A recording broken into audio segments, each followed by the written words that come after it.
Now this week, heads of state of the G20 Compact with African countries have been meeting for the third time in Berlin.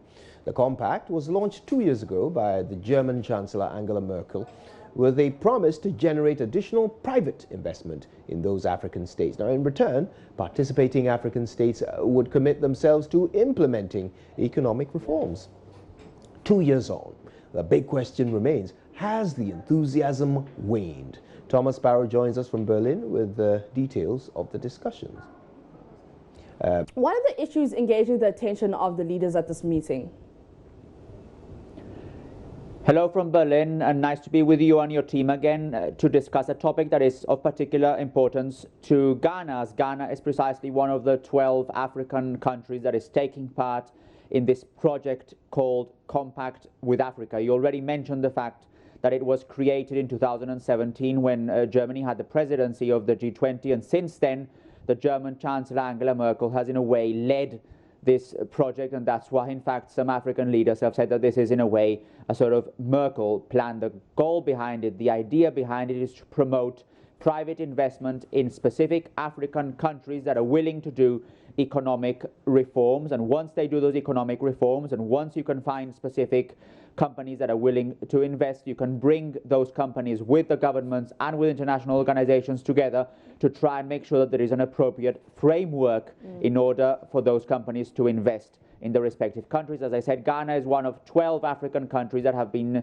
taking part in this compact with Africa, and although the organizers clearly say that it is making progress, that there's interest from respective African countries, there are others who say that in fact interest has waned and that it is difficult to find concrete measures that have been implemented 2 years after that project started and 3 meetings afterwards. This, in fact, the meeting this week here in Berlin was the third meeting of the Compact with Africa countries right here in Berlin. Now, how much of the agreement has been fulfilled on either side? There are those analyses that point to the fact that many African countries have indeed started their reforms that have improved conditions for companies to try and invest in the respective African countries. And again, if you ask the organizers, they also say that there is interest from certain European companies to try and invest in Africa. On the other hand, there are challenges, especially in the African countries, that still need to be addressed. One challenge that was mentioned specifically was the issue of security in some countries in particular, not in all. And on the other hand, there are those who say that most German companies are still looking primarily at other markets, and they still need to be convinced when it comes to investing in some of the African countries that take part in this compact with Africa. Some countries are in fact small markets compared to other areas where German companies are very active, and in fact, if you look at the specific countries that take part in this compact with Africa, although there are some very important countries,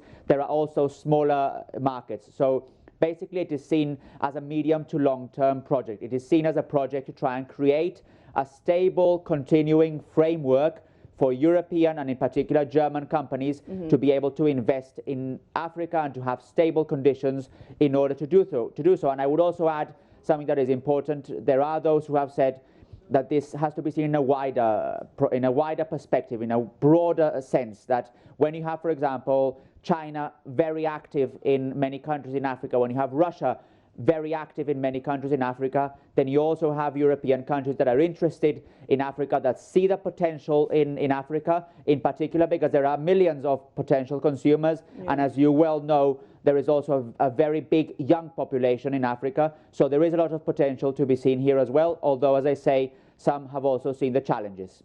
Now, the African states represented at this meeting, what has been their position on some of the issues raised?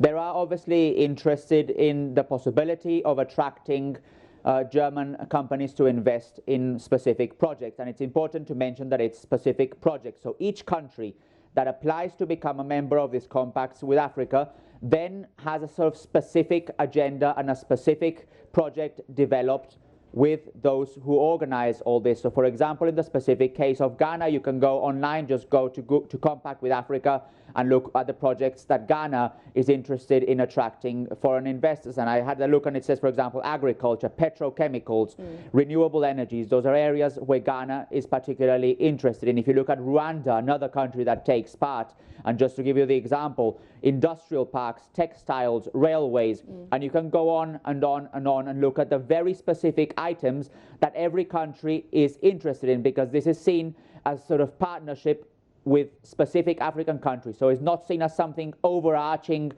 it's not seen as a strategy for Africa as a whole. It is rather seen as a compact with specific African countries that are developed specifically according to the interests that those specific countries have. All right, before I let you go, what is the plan going forward?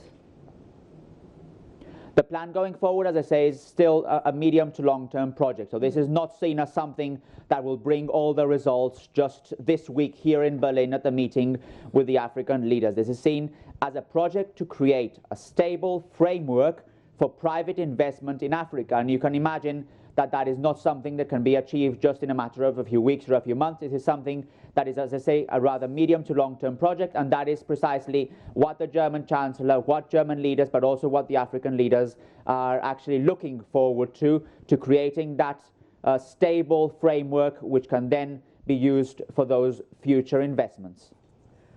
All right, thank you so much. That's Thomas Sparrow with our DW correspondent talking about the heads of state of the G20 Compact with Africa, that meeting going on in Berlin.